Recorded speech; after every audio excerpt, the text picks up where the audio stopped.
الحمدللہ وحدہ لا شریک لہ والصلاة والسلام علی من لا نبی بعد وعلی آلہ واصحابہ الذین اوفوا عہدا۔ چند دن قبل بنگلہ دیش کے بہت بڑے متحرک عالم با عمل حضرت مولانا شہید الاسلام رحمہ اللہ تعالی وفات پاگے۔ انا للہ و انا الیہ راجعون۔ ان للہ ما اخذ ولہ ما آتا وکل شیء عندہ باجل مسمی۔ حضرت مولانا شہید الاسلام صاحب رحمہ اللہ تعالی میرے بہت پرانے دوستوں میں سے تھے، بہت پرانا ہمارا تعلق تھا، اور حضرت نے مجاہدات بھی بہت فرمائے، قربانیاں بہت دیں، مشقتیں بہت برداشت کی، اور زندگی کے آخری کئی سال آپ نے مسلسل تکالیف اور مختلف امراض کے اندر گزارے ہیں۔ افریقہ سے لے کر امریکہ تک حضرت کی دینی خدمات کا جال پھیلا ہوا ہے۔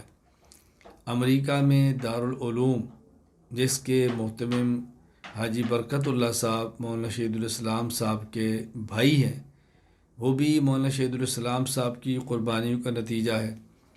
بنگلہ دیش میں حضرت کا مرکز اور ادارے اور رفاعی ادارے بہت بڑی تعداد میں موجود ہیں، جن کو حضرت کے صاحبزادے مولانا حمزہ سلمہ اللہ چلا رہے ہیں۔ اللہ تعالیٰ ان کی عمر میں برکت عطا فرمائے۔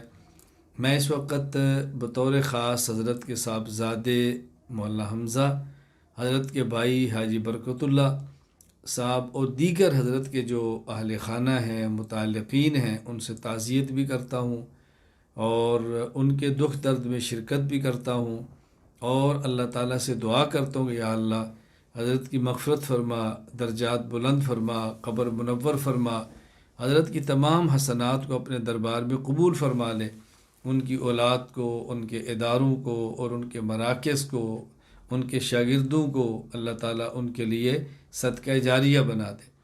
مولانا شہید الاسلام رحمہ اللہ تعالیٰ بہت ایک آئیڈیل شخصیت تھی، بڑا صاحب کردار انسان تھا، اور زندگی بھر آپ نے نہایت جفاکشی میں دین کی خدمت کی ہے، سیاست میں اپنا کردار ادا کیا ہے، مذہبی ماحول میں اپنا کردار ادا کیا اور بہت کام کیا ہے۔ اللہ تعالیٰ ان کو اپنی شان کے مطابق اجر عطا فرمائے، اللہ تعالیٰ ان کی مغفرت فرمائے، درجات بلند فرمائے۔ اور اس موقع پر مجھے اور آپ سب کو ایک عزم کرنا ہے کہ ہم انشاءاللہ العزیز دینی خدمات کو اپنے سے پیش رو علماء کے نقش قدم پر چلتے ہوئے سر انجام دیتے رہیں گے۔ اللہ ہم سب کو قبول فرما لے۔